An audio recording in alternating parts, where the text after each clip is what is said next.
Then add 1 macadamia nut and he will have an expanding butt. What's going on? I heard an explosion. Oh, you're just making soup. No, I'm stirring up a little revenge for Mr. Rothwell. What happened? So humiliating. He made me take the test in front of the whole class. Like some sort of zoo monkey? Yeah. Coco hate teacher men. Anyway, I know I flunked, so I'm giving him an expanding butt until I can find the perfect revenge spell. Tina got a big old butt. I know I told you I'd be true, but Tina got a big old butt, so I'm leaving you. Tina got a big old butt. I know I told you I'd be true, but Tina got a big old butt, so I'm leaving you. I went to the high school. Ladies, gentlemen, Coolio, welcome to episode number 12 of Sabrina's Witch Trials. This is, of course, the show where each episode I grab a friend of mine and haul them all the way back into the mid-1990s to rewatch, review, and reminisce all about everyone's favorite Friday night spellfest, Sabrina the Teenage Witch. I'm Alex Aduju, of course, and folks, you're in for a special episode because if you're a fan of courtrooms, if you're a fan of cosigns, and if you're a fan of some cake, baby, do we have the show for you. It's episode 12, as I said, Trial by Fury, and I brought in a brand new guest to talk all about this episode, someone who I've known for a very, very long time, a good friend of mine. He and I used to do a podcast that we will not talk about going forward. It was good. I mean, it got me here. Good friend of mine, Mr. Brayan Casas is here. Brian, how you doing? Hello, hello. We should cover this right off the bat. You are related to Chancellor of Germany and frequent guest on the show, Michael Casas. Mike Casas. Yes, I am. We're allowed to curse on this? Absolutely. Fuck tits bang. Beautiful. Bang isn't a curse, but it just sounded good with fucking tits. Beautiful. Well, the only reason I'm here is because nobody else wanted to fucking come on the show. That is not true. I had planned to get you on a show, but I wanted to save you for one of the more mediocre episodes of Sabrina the Teenage Witch. This is garbage. But welcome. The saving grace was Begley Jr. I don't know. It's Junior, yes, but I don't know if he was really the saving grace.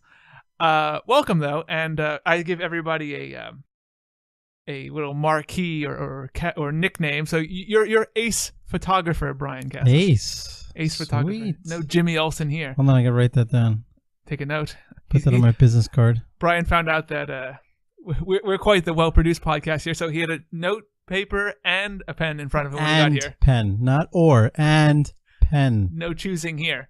Brian, always good to have you, but since you're a new guest, I like to ask all my new guests what some of their earliest Sabrina the Teenage Witch memories are. Because you're a little bit older than me. You're 2 years younger than my brother. We were all friends growing up. We're all friends now. So you're, early 30s. What are some of your Sabrina the Teenage Witch memories? Because you were, teenager when it aired. Yeah, I didn't really watch this show, though. No? No, I remember this episode after watching, 10 minutes in. But they've all kind of melded together. And Hari was always a whiny bitch. Sabrina was kind of a douche. Mm-hmm. I'll agree with the second more than the first because I've fallen quite hard in love with Harvey's hair rewatching this. Libby was a bitch. Mr. Poole was probably my favorite character. Interesting. And the ants too. Yeah. And then Salem, of course. But are you a Hilda girl or a Zelda girl? Zelda. Yeah. Hilda's super fucking annoying. I mean, she's there to play a role, and she's certainly, I'm sure a lot of younger kids really liked her because all her comedy is like, oh, look, my hair's on fire. But, Zelda, not only very pretty in Beth Broderick, but hitting it out of the park with some of the more clever jokes. It's like a Family Dollar Lucille Ball. I love both Lucille Ball and Family Dollar, so thank you for the references. Right, no problem. Brian, as I also warned you before the show, like every episode of Sabrina's Witch Trials, I like to start out by asking my guest to describe the episode we watched in a set number of words. I'm going to go for a new number, a number I don't believe I've used before. I want you to describe this episode, Trial by Fury, in 14 words. 14? Yes. Okay, hold on. This is going to be tough. I can cut out, and often do cut out, any dead air, so don't worry. So let's think about this. So Trial by Fury is Sabrina doesn't do math well and can't stand it. You're including Trial by Fury is? No. Okay, so Sabrina doesn't do math well and can't stand it. You're at 9. And she gets petty revenge. All right, I'm going to assume that's 14 because we only did it the one time. There was nothing cut out. Nothing at all. We're professionals here. Who cuts anything out? What are cuts? That is absolutely accurate. Petty being the operative word and all that. And I'm not coming back for re-edits and reshoots. We'll get you back in the booth. Absolutely accurate. This is episode 12, Trial by Fury, as I said. First aired January 3rd, 1997. 15.1 million viewers, 9.4 rating, a 16 share, and the 27th most viewed piece of television on broadcast TV that given week. Holy shit. Even for TGIF ratings, That's Sabrina huge. always killed it. Always the highest. Beat Boy Meets World, beat Teen Angel. What time was this on? By this point, I believe they were at 9 o'clock Friday. That's a good time slot. The episode opens up with Sabrina entering her house through the kitchen on a snowy winter's day to the sounds of her aunties having a Cinco de Mayo celebration, complete with all the stereotypical decorations, maracas, everything a white person thinks of when they think of Cinco de Mayo, that's all there. Guacamole. That's probably Salsa. there too. Salsa is there. Sabrina, confused, of course. Like everybody else. It is January. But her aunts explain that while New England is freezing outside, they're going to turn up the heat indoors. Sabrina is not impressed, as her aunt Hilda offers her a crispy flauta, which she does not want. Turns that right away down. I look a little burnt, to be honest, so I would pass on it also. It's very crispy. And she ends up calling her aunts weird, which causes them to call her uptight, which she likes not at all. No, it's almost like you watch Back to the Future, right? Absolutely. So anytime they would call Marty McFly a chicken, he's like, chicken. And Yes. and she's like, uptight. That's I'll right. show you uptight. Flipping tables, eating flautas, all that. I'm going to eat flautas and freaking salsa like crazy. You guys are weird. Well, excuse us for having fun.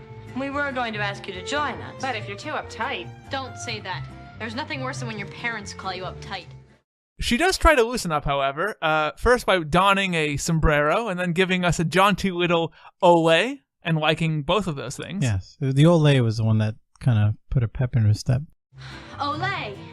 Things then go a little bad for Sabrina here in the opening as she tries some of the salsa, although she does get a warning from Salem that it's spicy, tries it anyway, and of course it causes literal fire to shoot out of her mouth. It's like what I imagine what every, Caucasian thought eating Mexican food in the 50s was like. It's like, oh, if you eat it, you turn into a dragon and you die because they're Mexican spicy. That's it. It also blew through like a third of their CGI budget. Oh, yeah. It looked good, though, didn't it? Yeah, considering it was 20 years old, it wasn't too bad. And ABC television. And ABC. Anyway, Hilda then wraps up the opening here by giving us the quip of, wow, it's heating up in here already as we go to the open. What'd you think here, Brian? So this took me a bit because I don't remember that the open. The open wasn't until we started getting into the classroom that I remember this episode. Struck me as weird or whatever. I just always thought the opens were over the top and it was zany for the sake of being zany. Did the cultural appropriation bother you at all? No, but those things don't bother me. It doesn't matter. I mean, I think most of it is actually done with a nice hand. And it's like, look, we're having fun with Mexican stuff. It was like a Party City ad for Cinco de Mayo. Absolutely. The one thing that kind of bothered me is when Sabrina walks in, Salem gives us like an I, but not like an alpha I. A very oh, look, I'm a Frito Bandito I. I'd prefer a Frito Bandito I over an alpha I, to be honest. It at least makes sense. I mean, that's the one where I was like, ooh, call up the UN and see what they think about this. No, it was fine. It wasn't that bad. Sabrina also tells us at one point that there's nothing worse than being called uptight by your parents. Yes. There are a lot of worse things. Let's be perfectly honest. I know she's a teenager, but have you heard of the Bosnian War? No. That was going on in this time period. No, it wasn't. Not on TGIF. That's right. There's no Bosnian. There's no Bosnia. Never. That's what Salem tried to take over. Psoriasis is a big problem. That's worse. Puppies with 3 legs. all things that are worse than being called uptight by your parents. No, uptight is pretty bad, especially in the 90s and that velour shirt. Yeah. Let's talk about the fashions, because you have a problem with the velvety kind of. Yeah, that shirt was a little. Okay, it stood out, right? Mm-hmm. But as far as even throughout the rest of the episode, the fashion wasn't that bad. Okay. We'll talk about it, because when we get to our Back of the Winning Closet award for worst piece of fashion this episode, I've got a nominee that's gonna head well to the back of that winning closet, but we'll get to that in a little while. Brian, back to the episode. We then get a shot at the math class. A new teacher, more than just Mr. Poole and Mrs. Bazigian, who teaches us how to make bundt cakes. In math class, we see Sabrina taking notes as her teacher, Ed Begley Jr., does some equations before quitting as he's reached his chalk limit for today. He also wears a glove, which made him look kind of like a creeper, but that's besides the point. Right. He's got a chalk allergy, probably. Either that or he's just a creeper. Sabrina then asks a question to Mr. Begley Jr. about irrational roots, but Mr. Rothwell, we find out his character's name is, turns that into a really uncalled for and mean insult about teenage girls. What is it, Sabrina? I have a question. I know that. That's why I said, what is it, Sabrina? Well, in that problem, the roots turn out to be round numbers, but what if the roots turn out to be irrational? Irrational? You mean like teenage girls? What the fuck? Just, God, answer her fucking question. I mean, it's a pretty... she's the only one actually asking a math question. Help her. Another question from Sabrina then makes Rothwell ask if she did the reading before scheduling a test for tomorrow and blaming it on Sabrina. The fucking dickhead.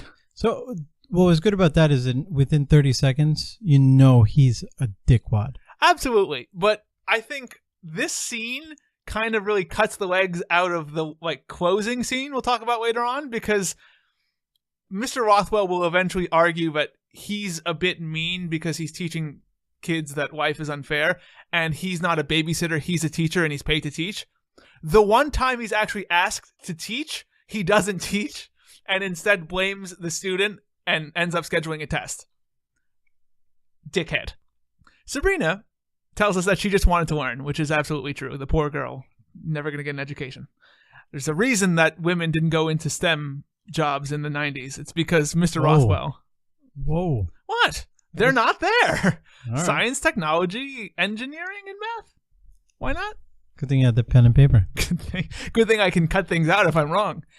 So Sabrina crestfallen after all of this. Oh, it's beyond. She's crushed. It's like her worst day ever. You wouldn't believe it. He embarrassed me in front of class. And then we have a test tomorrow. To be fair, proper dickhead. Harvey.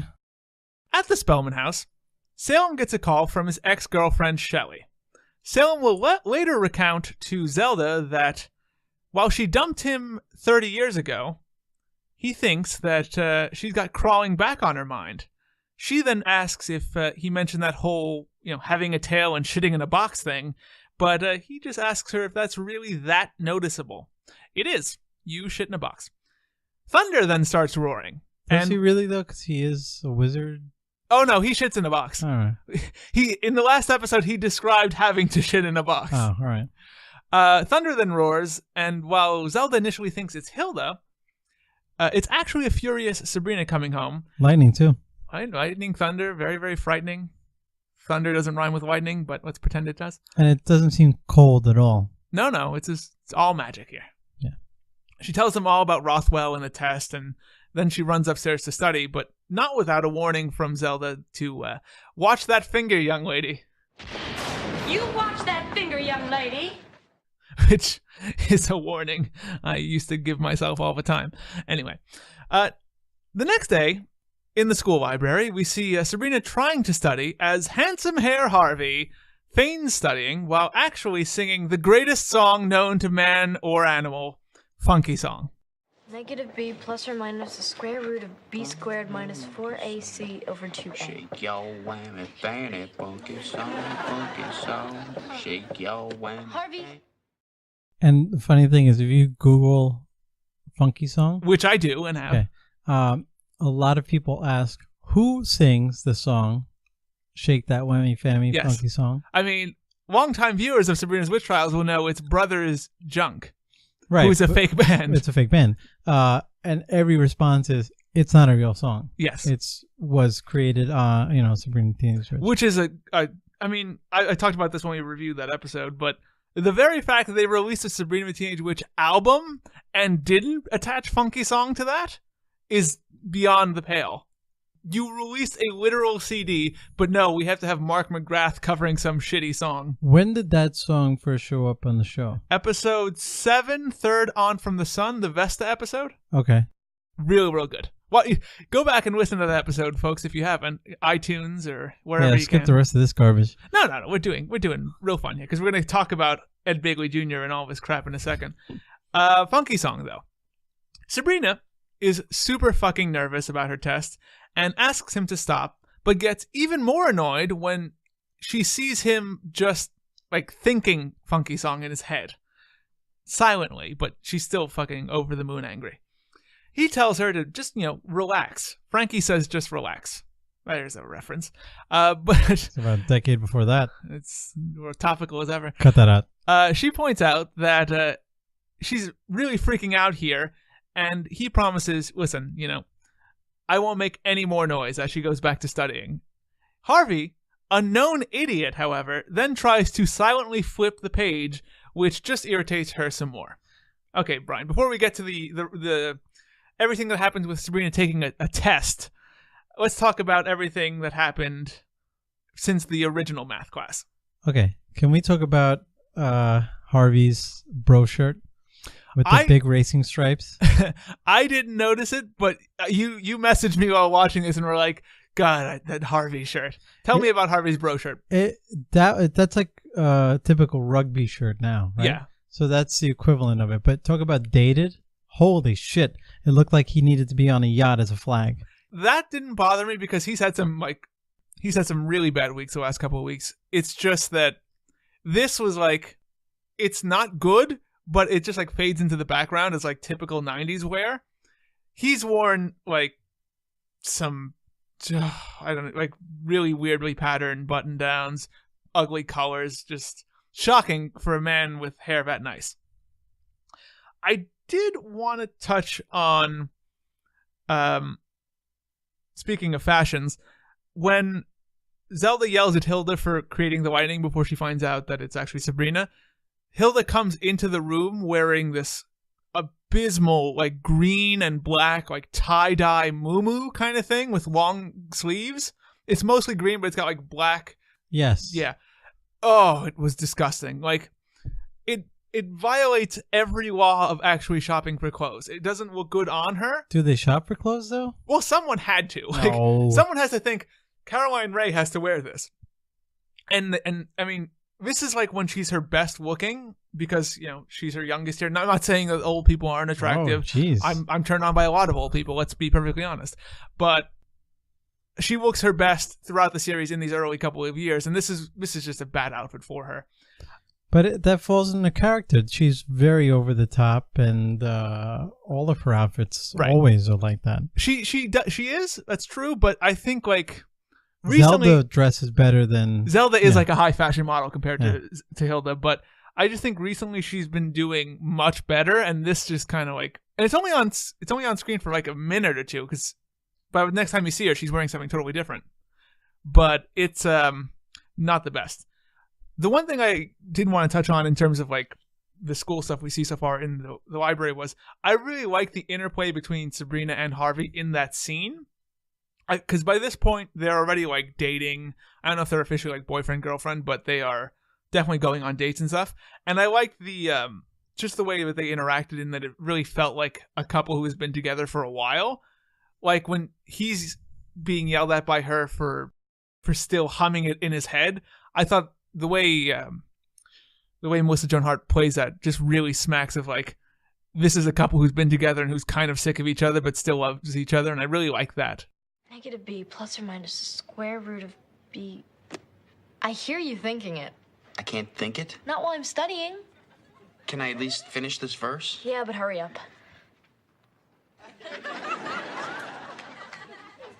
Okay, done. No, it was good. The chemistry was good. It was mid-season form, Mhm. right? You know, and timing was there. That scene wouldn't have happened episode 3. Mhm. But we know that from the other podcast. You can see when the cast starts to kind of gel. Mhm. The writers start to pick up on the nuances. They know what they can get away with. You know, nonverbal acting.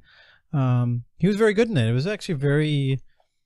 It was so good that there was really nothing to comment on. It was actually well acted. No, he is, and the thing is that they're great together. But he is Nate Richard is a really like charming actor, at least as Harvey. Sometimes he is very, God, look how dumb I am, but that also helps him be a lot more like, oh, sweet guy, sweet dumb guy. Oh, hopefully all that made sense to people. In the halls, Sabrina runs into Gordy, and they both freak out because they're going to be late for Rothwell's class. Gordy asks her how to find the slope of a line, which she can't remember because, as we find out, the slope slipped. She then uses magic intelligently for once and freezes time to look it up. How do I find the slope of a line? Oh, it's easy. You just... I lost it. The slope slipped. If only we had more time. Much better. M equals... I knew that. After some funky song dancing, which she delivers, which is a lot of like chest shaking, she unfreezes time, tells Gordy how to find the slope of a line. Brian, do you know how to find the slope of a line? no, I wasn't paying attention. It's like y sub 2 minus y sub 1 over x sub 2 minus x sub 1, or maybe it's the reverse.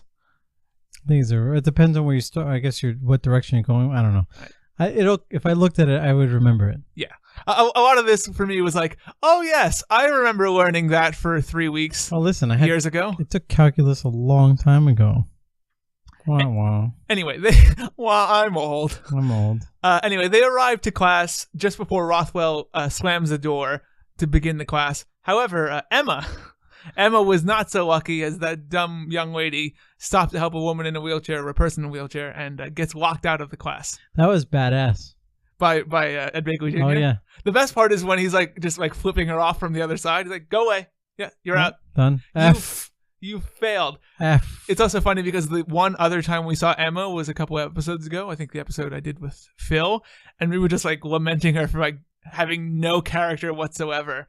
Oh, she had no character. Honestly, I think this is like the last time we see her. Also, 5, 4, 3, 2. F. Poor Emma. I think she stopped to help that girl in the wheelchair. one of Melissa Joan Hart's sisters, the actress who plays Emma. Ah, interesting. Yep, she probably failed out of school. It was that one test with Rothwell. Just man, Probably went to go start dancing at the local club. Got into some hard drugs. as so Probably often dead happens. in a ditch somewhere. It's all Ed Begley's fault. Yeah, he's not sent into teacher's hell for that, but a parking ticket. That's what he gets clapped out for. Anyway, Rothwell starts the test, and just as Sabrina drops her pencil, as she reaches to pick it up, she falls out of her chair like an idiot, catching Rothwell's eye as he thinks she's trying to cheat off of somebody's paper 3 seconds after a test starts. He makes her move to his desk so that he can keep an eye on her, and as she starts to take the test, we get a weird look into the way Sabrina thinks. First, she gets distracted by Harvey's funky song singing before remembering that she studied with him because he's cute. It's a good excuse because he's a very handsome boy in the 90s. She then starts... In the 90s. Well, I mean, I'm sure he's nice now. He's got that sweet bald head, but whatever.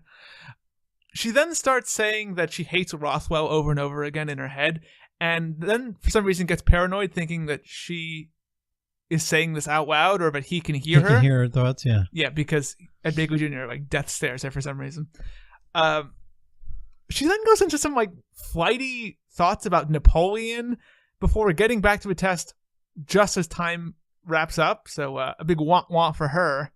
Wasted all her time on Napoleon, like so many of us have. I've got to relax. Can't tense up.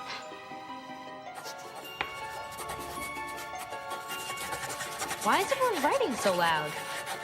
Why did Napoleon want to rule by himself? No, math. Stick to math. You know this stuff. You can do this. Negative B. What? Pencils down. Time's up. Later, in the kitchen, Sabrina, we see, is cooking up some magic, trying to give Rothwell an expanding butt. Apparently, a macadamia nut is involved. Hilda comes in, scared about the explosion she heard from this butt magic. Hashtag butt magic. But she's soon happy to discover that it's just Sabrina playing around with some magic. Sabrina explains what happened to her with the test and how Rothwell made her take the test in front of everyone, like a zoo monkey, and treats us to an awful impression of a zoo monkey. Hilda tells her that for magical payback, there's no better spell than just desserts, but that it's only for extreme circumstances, and suggests that she try the mortal way first. Now, the mortal way, of course, is not TPing your teacher's house, but it's going to speak to somebody, talking to Rothwell. Sabrina has no interest in doing that and sends Hilda to talk to Rothwell instead, which she does go to. And we'll cover that in a second. First, though, Brian, everything that happens in the test room, while she's taking the test, Sabrina is, I mean, later we'll hear how the aunties think Sabrina got some sort of unfair treatment. But really, when she's taking the test, she fails because she's not trying to take the test. She's just distracted. Oh, she's totally distracted. And then dropping her pencil like an idiot to go get it. Oh, God, let's talk about that for a second.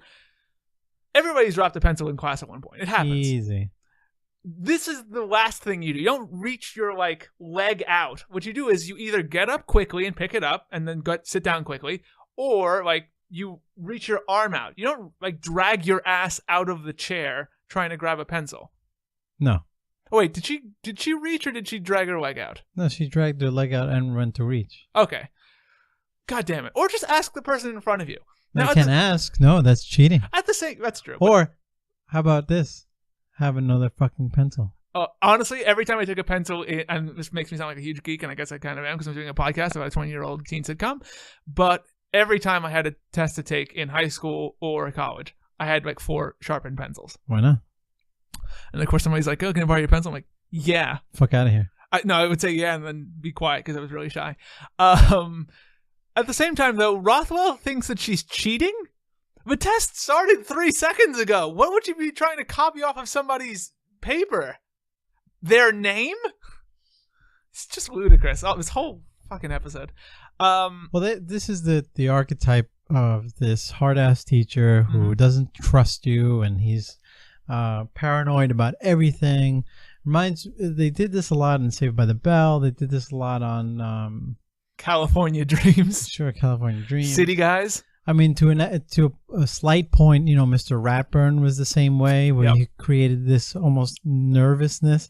So you could almost chalk up her reaction to, I don't know what to do if I, grab the pencil. You could, and then you get an insight into her thoughts, and you see, while she's trying to grab the pencil, maybe she's thinking, if he sees me, he's going to think I'm cheating.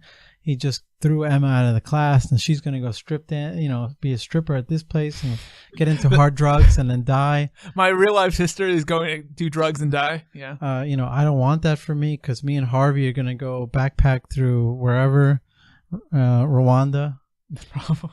Not in the mid-90s. Probably the wrong time to go. To do our peacekeeping mission. Maybe go to Sarajevo. So maybe she was thinking about all that, and then she's like a spaz and didn't know how to pick up a pencil anymore. Right, but none of that is Rothwell's fault. No, of course not. He gets a pass, and then he makes her sit up front because he's like, okay, maybe she is trying to cheat, or maybe she's trying to, get her cheat sheet out of her backpack, or whatever. I don't know. But see, that's something teachers actually do. That's not like, oh, look how terrible Rothwell is. If somebody thinks you're cheating, they're going to move you. Plus, she's distracting the class. Yes. He might have designed this test as 15 questions, but you may need all... Well, do we know how long the classes are? No, but I assume it's like a typical high school class, which is 45, 50 minutes. All right. So in that sense, at 3 minutes a problem, you're probably going to need all 45 minutes to take it. So he's probably like, well, this stupid bitch is going to make everyone miss out on some questions because she's fucking distracting everybody. Mm-hmm. You know what else is distracting and everybody? Fucking making a scene. What else was distracting everybody was mildly handsomer Gordy. Because this is obviously the episode where they decided that Gordy's going to come back as a recurring character. So they clearly went, well, geez, when he was on the last episode, we made him look like a huge geek with like greasy hair and glasses and everything. So they went through this whole episode. Running through my head was like, they're clearly trying to make Gordy like handsomer because, and you know, Curtis Anderson's a handsome guy, but they like coiffed up his hair. They gave him a hip 90s like cool plaid. They took away his glasses. He looked dramatically better. And it was obvious to me that they were doing this because, like, in 3 episodes, he has to hang out with Hilda and Zelda and Hillary and Zellery. He's 39, by the way. He is. And he married. Follows Sabrina's Witch Trials on Twitter and Instagram. And you should too, folks. Friend of the show, Curtis Anderson. One last thing. When Sabrina is in the kitchen, she has 2 reasons to be ashamed of herself. 1, that abysmal monkey impression, as we talked about. And 2, that hideous, like, grandma bought you at Kmart green and white sweater with, like, a big purple flower on it. That's pretty bad. But you know what? It's not out of place for now. It's just so weird that somebody on taking the L train is wearing that same fucking sweater. Yeah, somebody... Maybe the G train. Yeah, I would say somebody on the G train is wearing it and they spent, like, $90 on it. $90. Maybe. 9 and then the letter D.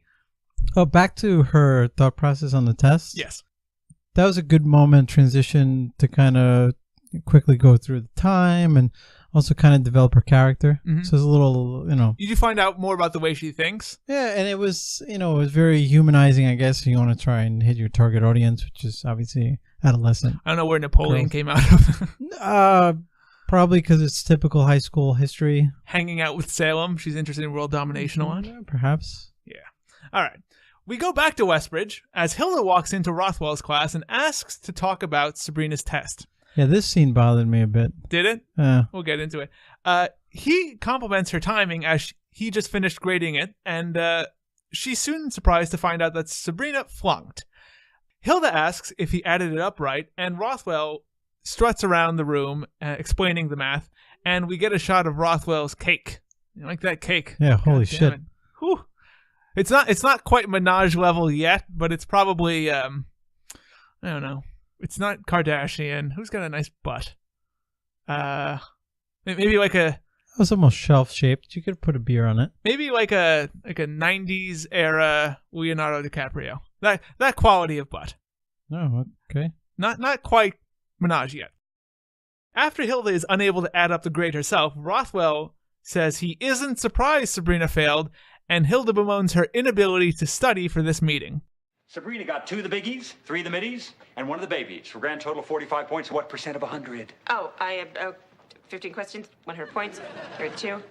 I have no idea. 45%. Geez, no wonder she failed. But I didn't have a chance to study for this meeting. More Rothwell being an asshole. The next thing we see is Hilda, all on Sabrina's side for revenge now, stirring an even bigger pot than Hilda was stirring, a size 2 cauldron, as is used here. Sabrina then adds an expired olive to the brew to make it really, really bad, because nothing makes revenge better than old olives. Listen, old olives are pretty bad. God, that smell. Not just the smell. If you're not paying attention and go to take a bite, ugh, nothing's worse than a rancid olive. Zelda enters and is not only worried about the rancid olives, but also about them using that number 2 cauldron, as nothing can be that bad at this point. She decides to go talk to Rothwell herself and leaves Hilda and Sabrina alone in the kitchen to add some more frosting to Mr. Rothwell's cake. It's gonna blow that shit up. But in the same cauldron.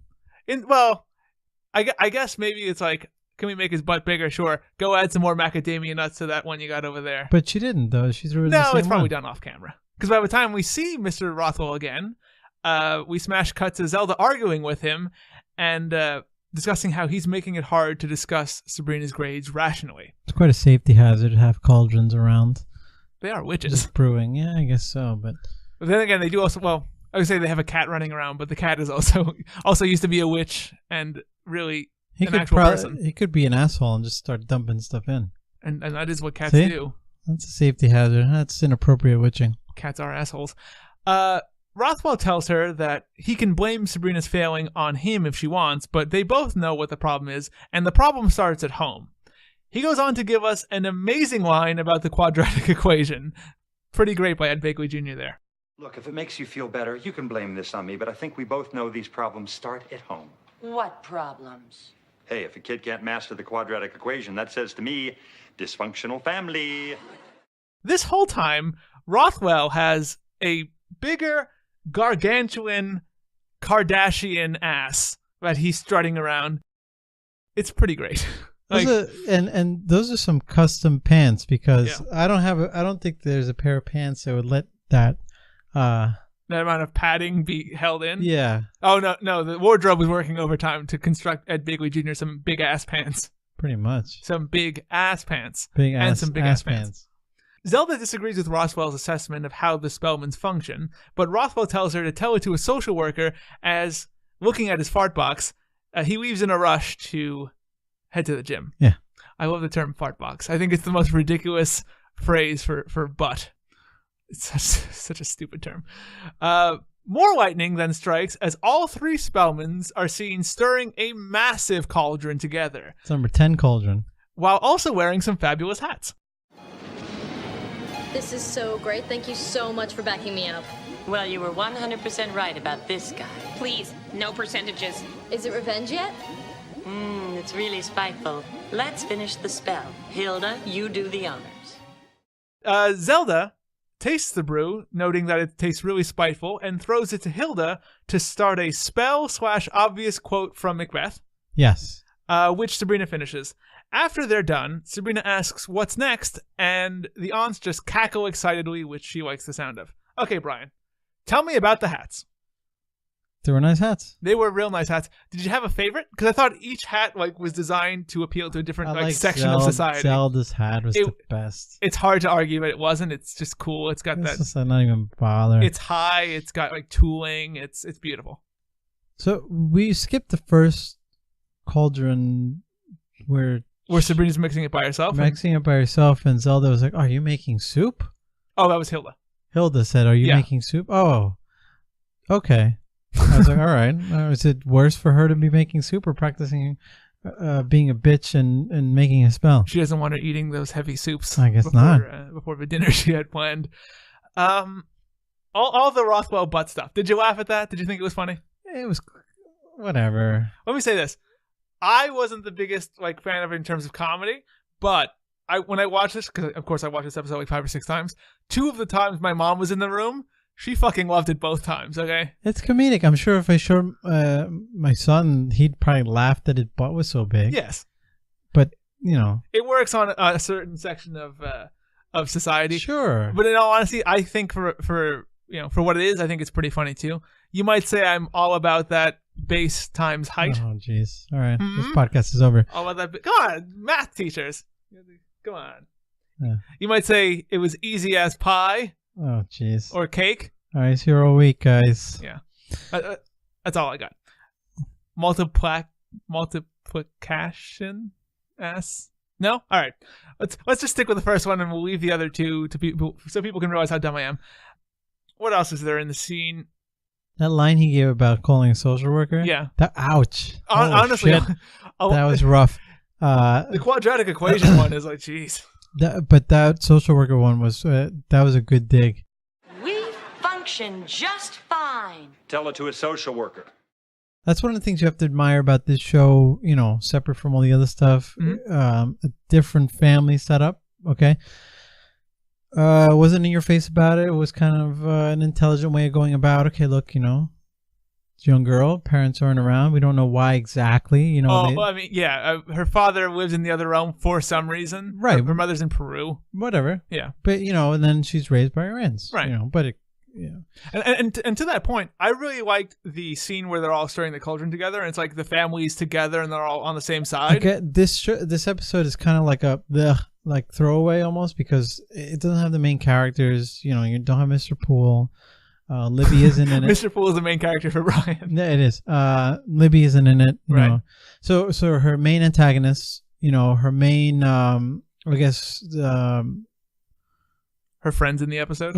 Well, no, Harvey's in it. Harvey's there. Jenny isn't. Jenny isn't. No. Jenny hasn't been on an episode for like 4 episodes. Okay, so Harvey's on it, but his role is very minimal. Yep. This is very much a Sabrina. It's a Spellman's episode. And it falls flat because it's the first time in a while they've been put on their own, I guess, or this in this season. But it does show good chemistry, and it's kind of why the show went 7 seasons. Not to say that everything's great, because this isn't going to win an Emmy. Well, it didn't, but I mean, even by today's standards, it wouldn't win an Emmy. But it is.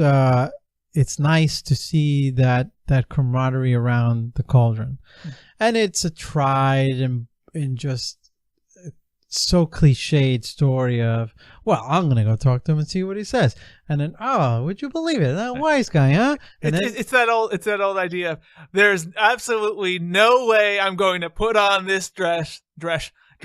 Smash cut to me wearing a dress. Yeah. I mean, comedically, it's unoriginal, but I think the whole. By the end of these scenes where the family's together, you really are rooting for them. Now you're rooting for them, even though it's like, all right, oh, so he's an asshole, but what kind of revenge are you going to exact? Yeah.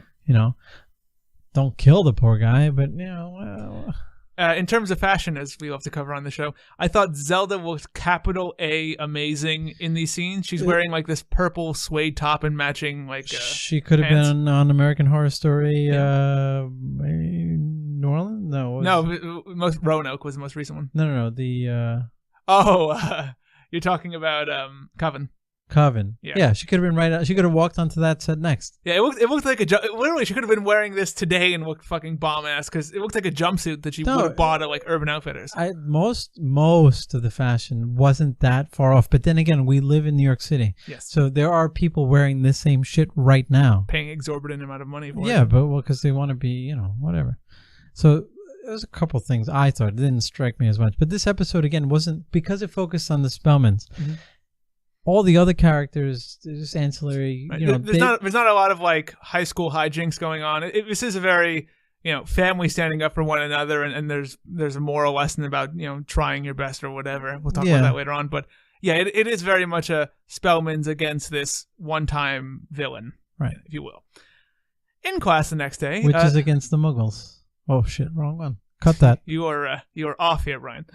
In class the next day, Sabrina and Gordy both notice that Rothwell is uncharacteristically late and try to guess why, leading Sabrina to scare Gordy by talking about the Earth swallowing up Rothwell.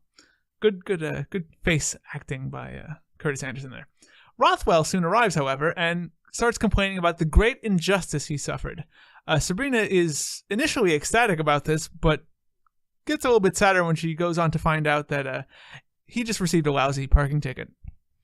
At home later, Sabrina complains to her aunts about the pitiful punishment that Rothwell received, and Hilda thinks it might be because the lizard's leg was not so fresh. Like an olive. You use those olives, you're going to get bad results. Sabrina complains that he'll probably just go to court and get out of the ticket, but Zelda notes that court is where Rothwell will get his just desserts. They decide to go early to get good seats as Salem pulls up in this sweet-ass new red Lamborghini. He bought that to impress Shelley, and he looks pretty fucking cute. Yeah, he does. It's the real cat and not the horrifying animatronic. Oh, God, that piece of shit animatronic. What do you think, red Lamborghini? This has to impress my ex-girlfriend, Shelley. Sure. Now all you have to do is lose the paws, the whiskers, and the fur. Hey, so what if I'm a cat? This car says I got it going on. At court the next day, we see a well-dressed black man poetically arguing to a white judge that he was unfairly treated by a police officer in that he got a ticket for blowing a red light when, in fact, it was a green light. It's a travesty of justice, sir. I mean, I know red. Red is the color of rage. And that light was not red. It was yellow. Yellow is the sunshine. The judge decides to cut his fine in half because the officer didn't show, but the black gentleman notes that half an injustice is still an injustice. That was a good line. Truer words seldom spoken. The judge rules, finally, and puts the court in recess, which Rothwell does not like because he wanted that easy-ass judge, probably because he was white, Know what I'm saying?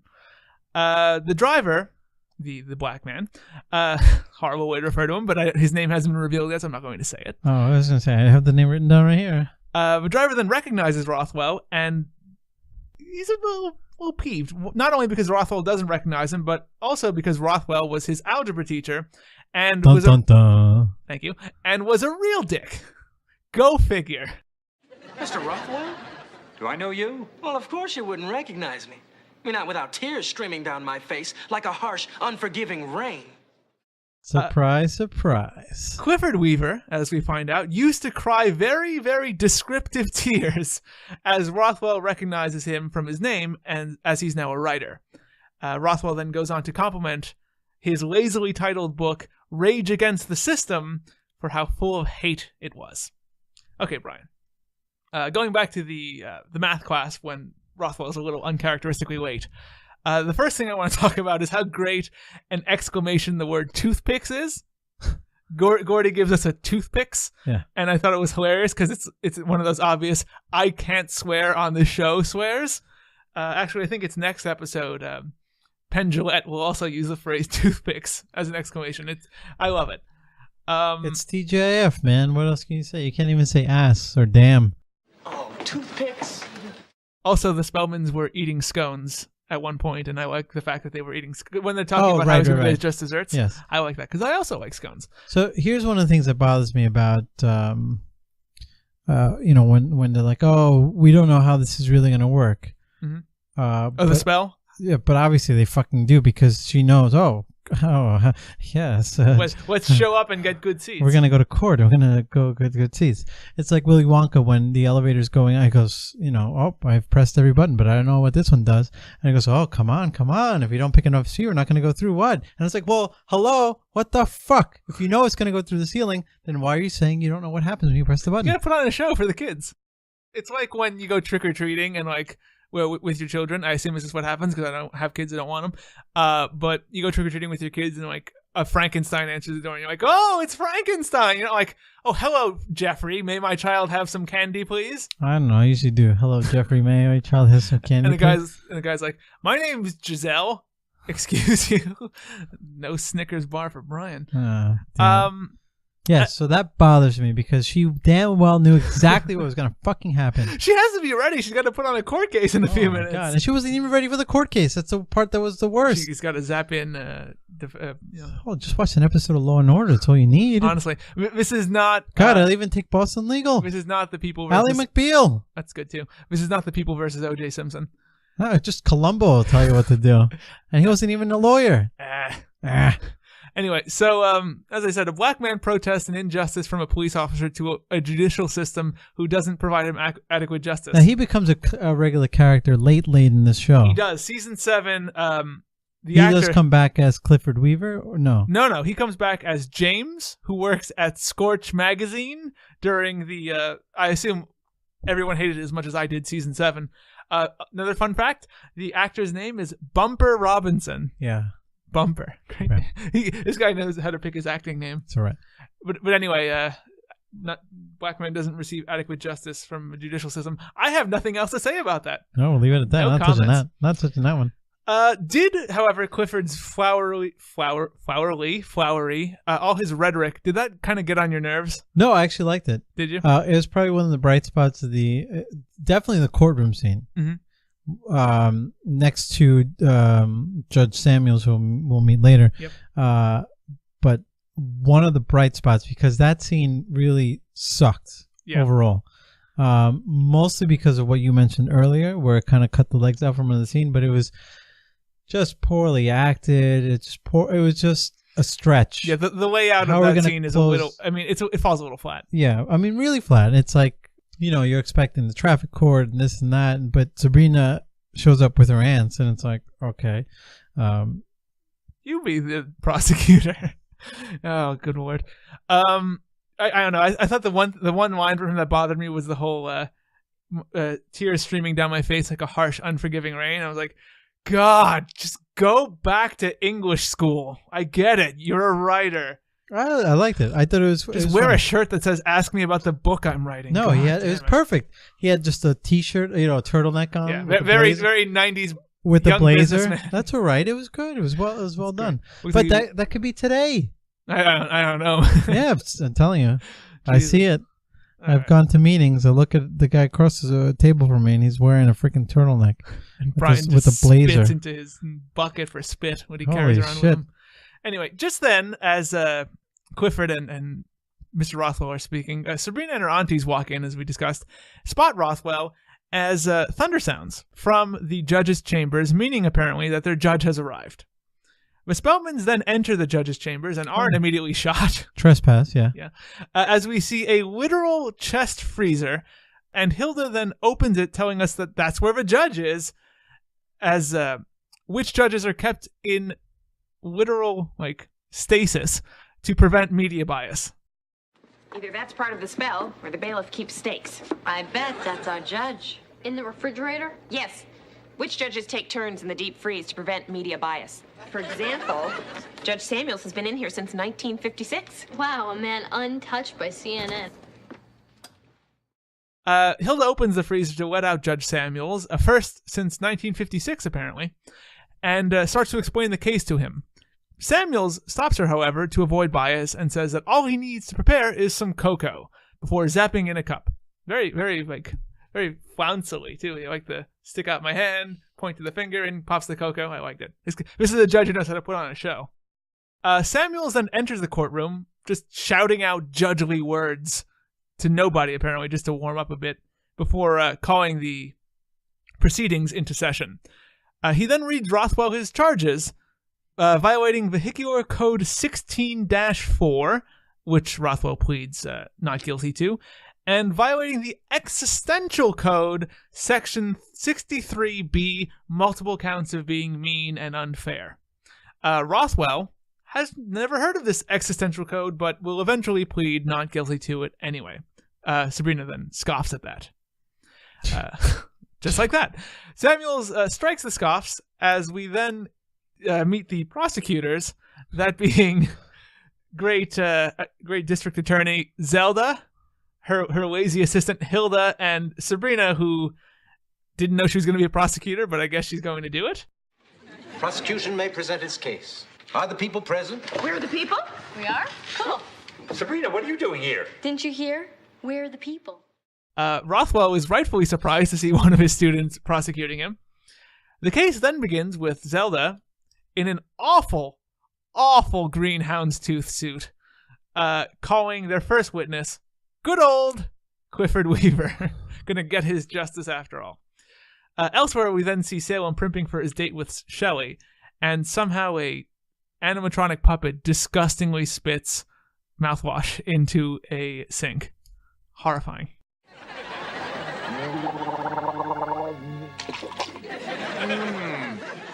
Minty fresh from a lady. I'd be more nervous if I weren't so good looking. Back at the trial, Clifford points out the irony of Rothwell failing him before imploring the judge to throw the book at him. Ed Begley Jr. then goes on cross-examination and eventually ends up taking credit for Clifford Weaver's success.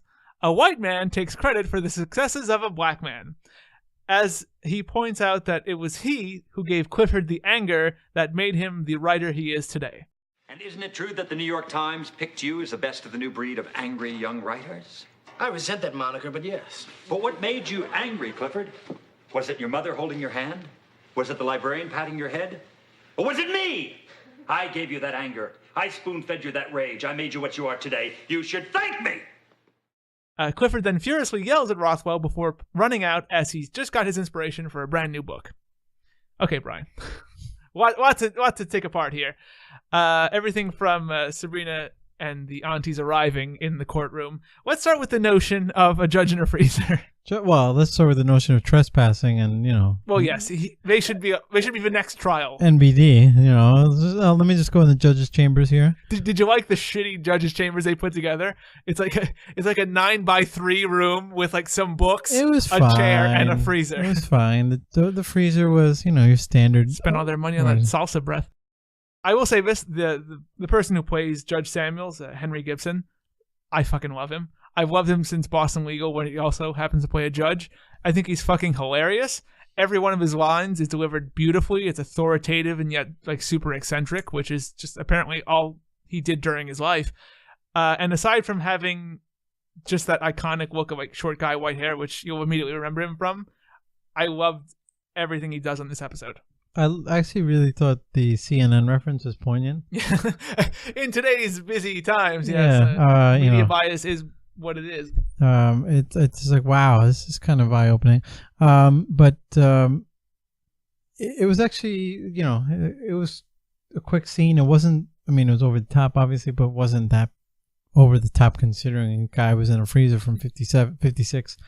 And would you want that guy judging you if he hadn't been out of the freezer since 1956? Like, doesn't matter. You're not on trial. I know, but I mean, it was before school segregation. It was before the Voting Rights Act. It was before Three's Company had aired. A lot of stuff changed. You also don't know if he's if he was judging in the mortal realm or in the other realm. The other realm. So maybe the other realm is like super progressive. Maybe. Then again, we've got Drell who like crushes people under his boot. Yeah, maybe he's 2016. Somebody else said it. All right. About Clifford Weaver, we do get another great line here where he says that we talked about the irony of Mr. Rothwell failing him. I thought that's probably the best conceived line of his we get. And yes, he failed me. But I mean, listen to those words. He failed me. Throw the book at him, Judge. I know. Personally, I thought he was one of the bright spots in this whole thing. So I liked the whole approach, and it worked well too, writing wise, to make Mr. Rothwell come out and say, "Well, of course you became a good writer and you're angry because I was such an asshole to you, but I prepared you for the real world." Yeah. Apparently, the librarians were just patting his head. Yeah. The fuck is that? I don't know. Why are librarians patting a student's head? Unless it was, euphemism for sex. Yes, oral. God, that fucking. I don't know about you, but when I saw that Salem puppet spit mouthwash, it's terrifying because like the puppet has improved a little bit, but it's still clearly a puppet, and then it's just like the mouth lurches forward and like it was like watching a cat throw up. Scope comes out of his mouth. No, it is not. Listen, watching a cat throw up is horrifying in an entirely different way with all the like. It was about the same shaking and that's what it looked jerking like. Around. It was a bad puppet. Zelda's suit. What do you think of Zelda's suit? It was pretty bad, but Brian? It wasn't. It was cut well for her body, but the pattern, that like lime green houndstooth, I couldn't stand it. Sorry if I hit my mic there for a second. I've seen that at Kentucky Derby. Yes. Preakness. This isn't a Southern trial. This is Boston. It might as well be. This is Westbridge, Massachusetts. This guy's been in a freezer since before segregation. It's probably from down south, Alabama. I would love it if like Zelda like unbuttoned her jacket and was just like, I'm not a fancy Southern lawyer, but this is again what bothered me about it. She knew what was going to happen. Where she's getting these witnesses from. Thin air, literally thin air. It's like next witness. The parking lot attendant. Next witness, you, Sabrina, get up there. God. Anyway, the Spellmans get a little worried about how the whole Clifford Weaver. Yeah, because Mr. Rothwell presents quite counter argument. He cuts Weaver down big time. He rips this defense. Puts holes in the defense. Rips him apart. In the prosecution. Jesus. Defense is strong. Honestly, he missed his calling. Go be a lawyer. And the worst part is they didn't even give opening remarks. Nope. But Rothwell was just barely got a closing statement there. So he's got a student that comes in with his family, with her family. He's unprepared for this, and yet he's still putting him down. Amazing, man. So yeah, the Spellmans are a little worried. Is his ass huge in the scene? No. We find out that the ass deflated when Sabrina comes home, talking about how Rothwell just got a speeding ticket, and she's like, "Justice will be served." How come his ass deflated? Right. Yeah. Oh, okay, because it makes sense. They're all tied in. So they must have done it in the same cauldron. Possibly. See? Some Interesting. problematic ass dish in there. Double dipping.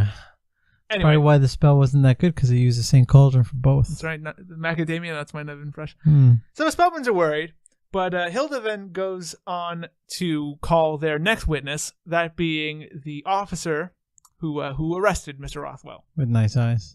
He did a lot of nice stuff. Hilda basically goes on to flirt with the officer, obviously and repeatedly, but does manage to get him to admit that Rothwell was rude, and in fact, the officer's powerful Herculean Superman-like ears did manage to pick up Rothwell calling him a jerk under his breath. Yeah, probably did. Like a right dick would. The people, Spellmans, then call their big surprise witness, Sabrina Spellman, to audible gasps. Everyone's surprised. After some blatantly fake apprehension, Sabrina just talking about ripping people to shreds, rips Rothwell to shreds, saying he hates kids, math, teaching, and most shockingly of all, chalk. Hates chalk. This basically brings on a great discussion between Judge Samuels and Sabrina, which somehow veers from a discussion of burden of proof to a discussion about the dangers of blackjack. I thought, again, Henry Robinson is just fantastic here. Mr. Rothwell's completely unfair. He doesn't like kids, he doesn't like math, he doesn't like teaching, and he doesn't like chalk. These are very serious charges. Have you any proof? I could call my friend Gordy. Proof, any proof? It doesn't exist. Mr. Rothwell's unfairness lies only in the hearts and minds of those students whose love of math he has destroyed. Including yours, Sabrina? It's too early to tell, but there's a chance that for the rest of my life, I will fear math. I will sweat every time I have to calculate a tip. I will put off balancing my checkbook. I will play blackjack, but I will not understand it. If you understood it, you wouldn't play it. Thank you. You may step down. Sabrina then steps down as the Spellmans rest their case against Mr. Rothwell, not Judge Rothwell, because he's not a judge yet. Still got to improve on the lawyering he does. What'd you think of the Sabrina testimony, Brian? Oh, it's terrible. Yeah? So this is where petty comes in. Mm-hmm. Okay, so here's your case. He was mean. Wah. Yeah, he's a mean teacher. He made me do work and test stuff. Now, see, the thing she should have brought up was, I mean, she says he doesn't like teaching. The thing she should have said was, I asked him a math question. Yeah, and he told me to fuck off. He insulted me and teenage girls generally. Yeah, that's a legitimate response. He is an asshole. He didn't have to say that. He didn't want to help me. He didn't want to teach. Nope. He hates chalk. He's got a fucking allergy, obviously. He wears a glove. Yeah. Well. God, Sabrina, come on. Work on your testimony. Put more than 5 minutes thought into it. Stop thinking about funky song and Napoleon. Mr. Rothwell then gets a chance to make his case and basically says that he's not a babysitter, he's a math teacher. And that while he may be unfair sometimes, life is unfair, and he's just preparing his kids for that reality. There you go, he's killing it. Again, a decent argument, if not for the obvious cut across that you didn't teach, you're not a teacher, she asked you to teach and you totally didn't teach her. They don't know that though, because she didn't bring it up. That is true. Right? Burden of proof here. She didn't bring it up. Before deliberating, Judge Samuels asks Mr. Rothwell one question, that being whether or not he plans to be a math teacher the rest of his life. Rothwell laughs out loud at this because really he's just waiting until he can get the funding for his software company because it's the 1990s and everyone on television was starting a software company. Actually, it was 97. This aired in 97. Just before the bubble. Right? Yeah. Rothwell's got some dark days ahead of him. Judge Samuels then goes off to deliberate with some more cocoa because, of course, the judge's best friend is his cocoa. I like that he was able to whip it out whenever he wanted. We're talking about cocoa, of course. Yeah. We then get a weird aside to Salem, a cat, getting ready, setting the mood for his date with Shelley, a human, with flowers, soft lights, and even some sexy, sexy fake production music. Oh, listen, some stage Kenny G or whatever you want to call it. That's right, but you don't want to spend more than $5 on it, so it's just play just give me some music. Some soft tracks in the back. Some elevator music. When we return to the courthouse, Judge Samuels announces his rulings, that he finds Rothwell not guilty of violating the existential code because of lack of evidence. Nice fucking work, Sabrina. Yeah. Didn't even call Gordy in to testify. None of this. Some fucking Marsha Harding. God damn it. It's worse than OJ. It was worse than OJ. Travesty. This was actually after OJ. They were probably inspired by the OJ trial. Yeah, maybe. It would be a dark episode here. Mr. Rothwell, I want you to try on this white chalk glove. It doesn't fit. God. Go back. Amazing. How did they miss that trick? They should have had him try the chalk glove on. My God. Samuels missed opportunity. Just as Rothwell starts to smile, because he probably heard this whole OJ comparison, Samuel announces that with regards to the vehicular code violation, he finds Rothwell guilty, which gets an "aw nuts" from Ed Begley Jr. Should have gotten toothpicks. Aw nuts. Well, bullshit, because he knew he was speeding, asshole. But that was actually proven through proof because the officer testified. Law 101. Judge Samuels then announces he'll waive the customary $40 fine and instead just sentence Rothwell to a lifetime of teaching high school algebra. Seems a bit extreme, but whatever. Rothwell protests, rightfully, but as Judge Samuels slams his gavel to close the case, Rothwell is somehow transported to a depiction of teacher's hell, complete with a fiery background, hundreds of just papers floating around, and he is eventually clapped in between two giant erasers as he's like spinning, very vertigo, and he disappears. That's apparently how witches' court works. Samuels does the smartest thing possible then and just strikes this case from mortal memory. Well, I think it's standard procedure. It's what you've got to do when you walk out of a freezer. It's like Men in Black. Yes, he should have held up that little dealie and well, no, they couldn't, gotten sued. They can't even afford good music for the sex scenes. Men in Black came in after this. I think it was 97. All right. So yeah, after this, because this was like January. Oh, so Men in Black stole it from Sabrina. Not at all. Why not? How about Sabrina's confused in all of this. Go figure. Because to her, this doesn't seem like adequate punishment. Adequate punishment for a traffic violation, the one thing he was convicted of. Anyway, Zelda goes on to explain that it is adequate because this is Rothwell's worst nightmare, his just desserts. Hilda then gives us the moral of the episode, that basically, if you avoid the jerks like Rothwell, you can achieve anything, even mastering algebra. Okay, Brian. These whole two scenes, everything from Rothwell making his case, which was well argued as we discussed, it doesn't make any sense. It's so fucked up. I mean, here's the thing. The main point of this episode, in terms of Rothwell's argument, is that life is unfair. He's trying to teach kids that life is unfair. And sure, he's sometimes mean, but he's a teacher and everything. First of all, the whole teacher thing flies out the window, as we said. Right. He didn't bother to teach when he had to teach. The argument that life is unfair, and I'm just being, I'm mean because life is mean. In what the judge rules, he kind of proves Rothwell right. Because Rothwell is convicted of a $40, traffic violation, but is instead sentenced to teach the rest of his life spend the rest of his life teaching high school algebra. A gross overuse of the legal system by any account. Clearly, life is unfair if a man can go speeding and instead of paying the customary fine, be essentially cast into indentured work. Maybe not indentured because being paid, but forced labor. Right? This proves Rothwell right for the most part. For the most part. In fact, but to, set this out in a timeline, if he were to have started his software company, he would have failed miserably because the crash of 98 would that have is taken true. him down. So, Judge Samuel saved him. In fact, he actually saved him. So this was salvation. Also, it gives him free license to speed as much as he wants because... That's true. What are you going to do? Make me teach some more algebra? I'm doing it for life. But, did you... Go ahead. But, it was a good way to bring in the other realm into this. That you do get some magic here. Suspension of disbelief of how this whole thing works and how they can get away with it because all of a sudden whoever was there as witness, it was gone from the record. Yeah.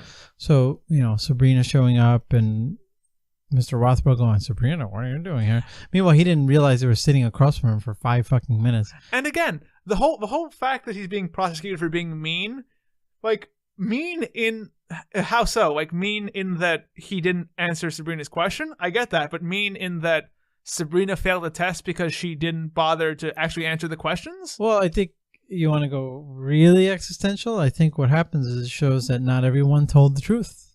Oh God, we actually, it's been 20 years. We do need an American crime story, Rothwell, where we explore like. Did Rothwell really deserve to be prosecuted for being mean? He did, but he didn't at the same time because it was kind of unfair, and Sabrina withheld information herself. Unbelievable. Did you spot the big mohawked guy in the audience wearing an American flag vest? Yes. He's on trial for something, but he was either running drugs or like a child prostitution thing. But he's been messing around. But that guy's hanging out on 26th Street. He is a dangerous man. But, don't go near him. Again, fashion isn't that far off. Anything else you noted in these scenes? No, in these scenes, it was just the absurdity of the whole thing. But, again, it is a TGIF show. Right. I would be slightly concerned about the message you're trying to send. Well, just bitch enough and you'll get your way, I mean, the moral is a good one, but the moral isn't really supported by the episode. No, far from. It's ridiculous. Let's go to the main event, however, Brian, because we go back to the Spellman house. Yes. And Salem sitting in a darkly lit living room beside a dapper mannequin as the doorbell rings. Salem says it's open, and in walks Kathy fucking Ireland. Good God. Fox. Shelley, as we find out. Salem rightfully tells her that she's pretty stunning looking, which, good God, in 1997 she certainly was. She reciprocates and goes to hug him, but he tells her to stay back because... she came to talk, so let's talk. Right. She's taken aback by this, but goes on to say that when they dated all those years ago, she felt that she was playing second fiddle to world domination, but now she wants to give it another try. Salem agrees to all this. Sounds good to him. I mean, good God, it's Kathy fucking Ireland. Shelley then tells Salem to hold her, and he, a cat, hops directly into her lap. I mean, what's he trying to hold here? Well, her vagina, obviously. Yeah. She misses his wang. Scared by all this. Wang an appropriate 90s term? I guess. Yeah. Schlong. Is Schlong 90s or early 2000s? Maybe 2000s. Let's say late 90s, 2000s. Scared by all this, Shelley calls Salem's name and is stunned to hear that Salem's voice is coming out of that cat. Stunned then becomes angry real quick as... when she discovers that the man in the chair is in fact a mannequin, she just goes like full, I'm going to break everything, and just starts smacking that mannequin for all it's worth. Salem, hold me. Oh, Shelley. Oh, no, you can't. Get off me. Salem. I can explain. Salem, is that you? Yes. You're a cat? Technically. Who's your friend? A mannequin? How long were you expecting this to fool me? Another 30 seconds? Salem eventually comes clean about being turned into a cat, and Shelley is out of here. None of this. I can deal with a lot, but not with... I don't want to date no pussy, if you know what I'm saying. Anyway, not even Salem's amazing argument about how being a cat is great now will stop Shelley. But although... it is a pretty great argument. I'm going to put it in here because I think he makes some salient points about the upside of dating a cat. But I'm better now. I like to snuggle. I have great night vision and I'm super, super clean. It's so unfair. Anyway, she slams the door on the way out. The next day in the school library, Sabrina and Harvey are studying together again, but now Sabrina is just killing the algebra because, she learned that she shouldn't worry about jerks like Rothwell. Harvey compliments her newfound calmness, and she says she's over Rothwell, and in fact feels a little bit bad for him because the funding apparently fell through on his big conglomerate that he was starting, which would probably be gone in like 3 years anyway. 3? A year and a 6 half. months. Anyway, they go back to studying before harmonizing on a bit of funky song and eventually getting shushed by the rest of the people in the library. Brian, everything with Kathy Ireland, what'd you think? Oh, it was fine. I thought it was probably one of the brighter parts of the whole episode. Oh, it's pretty fucking bright. Good Lord. I mean, Jesus Christ, she was fucking something else. It reminded me of True Lies, when Do you remember? You know that movie, Yeah, right? yeah. And Arnold Schwarzenegger was sitting there with the tape. I haven't seen that movie. That's the one that ends with like him standing on a plane. Yeah, Harrier. Yeah. So I was like, I said, international man of mystery over here, Salem the Cats. She does have a hilarious line read when she says mannequin. It's like a mannequin. Mannequin. Yeah. Spot on. It's pretty funny. Also, I like how at one point she like spreads out on the couch and is like, Salem, take me, or whatever it is. Yeah. Like, what she's really doing is filling up that couch to see if it belongs in the Kathy Ireland collection. Yeah, let's go with that. That's a joke we all get, right? Let's cut that. Kathy Ireland sells furniture, right? Let's cut that. Does she really? She does. I think I don't know if she still does, but she did for the longest time. Yeah, but not then. Was it? No, not then. So She's planning, and she's like, "Is this a good couch? Oh. Maybe I should sell this one." Mm. And she squeezed it, and then a cat hops into her crotch. Tries to squeeze her. A weird bit of an inconsistency here, but when they're in the library, Harvey says to Sabrina, "Oh, have you noticed how fat Rothwell's butt has gotten?" But that doesn't make any sense because his butt deflated in the earlier scene. Yeah, but Harvey may have just seen Sabrina, and he may have. Just so maybe he saw it earlier. Yeah. Okay. All right. Sabrina's writing staff, you get away with this one. Well, because we don't know the timeline between the courtroom to that. No, that's fair. And Harvey doesn't have the class with Rothwell, perhaps, or we don't even know. That's true. He's not in that class. It's just her and Gordy. Yeah, so. That's weird. All right. Now, if Gordy had said it, then I'd say, hey, listen, Gordy, you're full of shit or you're tripping on shrooms. But your hair looks good, so whatever. Because his butt deflated. It did. Down and went. And believe me, you're talking to two people who know a lot about deflated butts. Yeah. We're very flat in the back. Let's go to the end here, Brian. As the credits roll, Sabrina's in her room trying to console Salem about the loss of Shelley. It's a pretty big loss, though, so he's pretty heartbroken. Yeah, listen. It's a tough loss. Yeah. Sabrina then gets the idea of cheering him up with a special gift and zaps in a giant ball of yarn. Salem is elated and adorably hops onto it, noting that he can't even remember Shelley's name anymore as the episode wraps up. I think a lot of the positives of the Salem scenes in this episode, not only that one, but where he's driving the Lamborghini, are fun because you can see it's an actual cat. Those were the only actual moments I remembered from this episode when I watched it again. That Lamborghini scene has become like a pretty big meme. Well, yeah, that on its own, but just watching back, it did come back to me, those scenes. Yep. But that's because Salem was the best character. Oh yeah. Nick Bakay is, and as a voice actor, Nick Bakay is fucking amazing. Brian, that's the episode. Now, first time guest, but I'm sure you know this. Every episode I ask my guests to rate this episode of Sabrina the Teenage Witch on a special scale, the TGIF scale, the This Good I Feel scale, 1 to 5 scale. Each level corresponds with a TGIF show. So if you had to rate this episode of Sabrina the Teenage Witch on that scale, a 1 being a You Wish, a 2 being a Teen Angel, a 3 being a Hangin' with Mr. Cooper, a 4 being a Family Matters, and a 5, of course, being a Boy Meets World, the other greatest TGIF show besides Sabrina the Teenage Witch, where would you rate this episode on that scale? Somewhere between You Wish and Teen Angel. Okay, so like a 1.5. Yeah, let's call it a Teen Angel. All right, be friendly.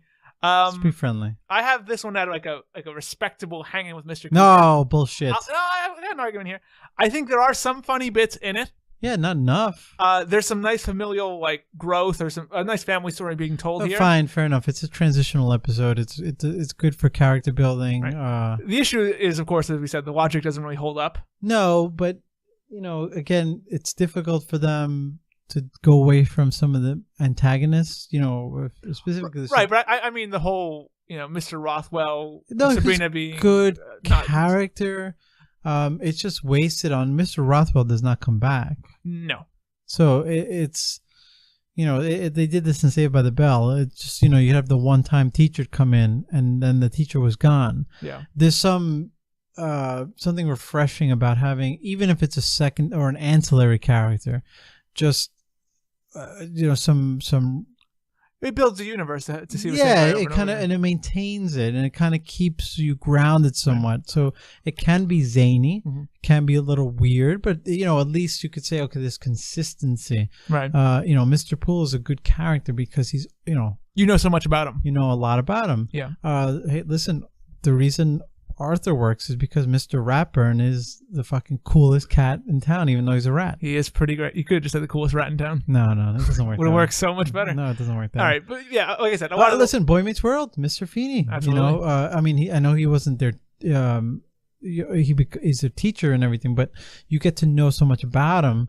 But if you have secondary, tertiary characters that you can use, you know, I mean, I don't know if they had the money to bring Begley Jr. back, but I don't know how they got him the first time. You know, is he? I mean, we were talking about this before the show. What's he famous for doing? Like, I've always known he's famous, but I don't know what he's famous for. But he's on Portlandia recently, and he's pretty funny. They probably knew 20 years later he was going to be on Portlandia. And like, we'll just book him now. Yeah, we'll book him now. Like I said, the logic of this episode doesn't really hold up. The moral's muddled. There's not that many innovative uses of magic. But like I said, the family story holds up. No, it's a fun scene with them all around the cauldron. And plus, it's a good scene for them to use. And Kathy Ireland's in it. For the, for the intro, the cuts, fast cuts. There's some good visuals here. Visuals. That's the word. Some good visuals. That's why I'm the host and you're the guest. For the sizzle reel. There's some good visuals. And this is probably one of the last episodes they recorded before they got the full episode order, give or take. Yeah, this is 12. And who knows how they record? I don't know if they recorded this in is order actually, or whatever. This one, I think this is the 13th recorded. Okay, so this might be the last episode they recorded before they got a full season order, or if they even knew they were getting it. But then again, TV was different back then, so they probably got a full season order to start. Yeah, pretty. They might have gotten after 6. I'm too lazy to fucking go and research this, but I'm not. Listen to the next episode and find out. Yeah. But there you go. Different TV model. You had it at a You Wish? No, sorry, you had it at a Teen It Angel. really should be a You Wish Teen Angel, but let's give it Teen Angel. And I had it at Let's be nice. Hang on, Mr. Cooper. Brian, the main event here, however. Back of the Winning Closet Award, our every episode award for that episode's biggest fashion flop. What piece of clothing or outfit do you think deserves to be hung in the back of the Winning Closet? Sabrina's outfit from the open. That suede just a shirt. It is like an orange velvet with brown corduroys. It's not an attractive outfit. The corduroys weren't the problem. It was the combo. Okay. And it was that shirt. Fair enough. That was horrible. Mine goes to Hilda's ridiculous tie-dye green mod-looking dress. From the 60s. If by mod you mean bod because you're mispronouncing bad, then I totally agree with you. But you would really be mispronouncing that word if you were saying mod. That was pretty bad, but I thought that first shirt was very 90s. Mm-hmm. See, so I always gave the ants a pass on fashion because they are I don't know how many hundreds of thousands of years old they ever said they were. They're several hundred years old. Yeah, okay. They've amassed quite a collection of clothing, I would imagine. Yep. And they probably get to the point where they get so bored, they might not do 7 costume changes a day. Yeah.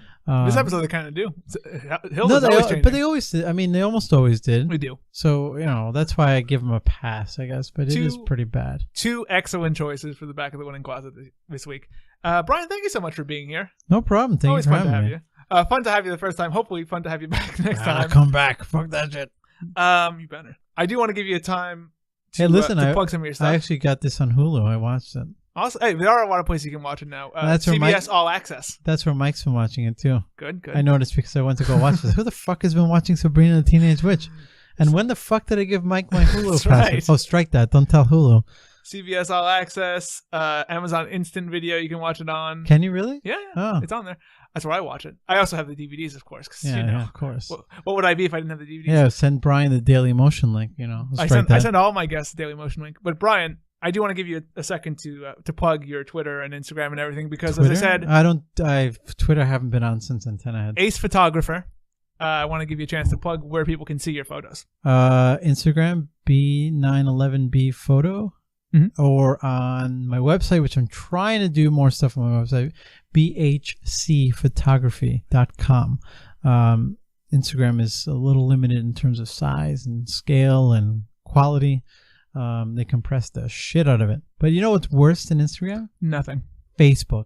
Oh, I'm sure. They have to store so much data. Image quality on it sucks so bad. It's unbelievable.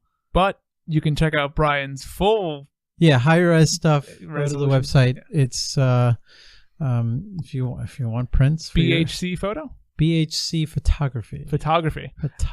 You can buy prints, as he was saying. Reach out for prints. You tell me what you want, I'll give you a price. What you really, really want. Sorry, I had to do it. So follow Brayan there. Check out his photos there.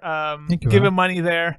Anyway, you can follow this show at Sabrina's Witch Trials on Instagram, at Sabrina Podcast on Twitter, Facebook.com/Sabrina's Witch Trials on SoundCloud, SoundCloud.com/Sabrina's Witch Trials. You can also comment on this episode there. You can heart this episode there if you've got a heart on for this episode. Sorry, I had to make the joke.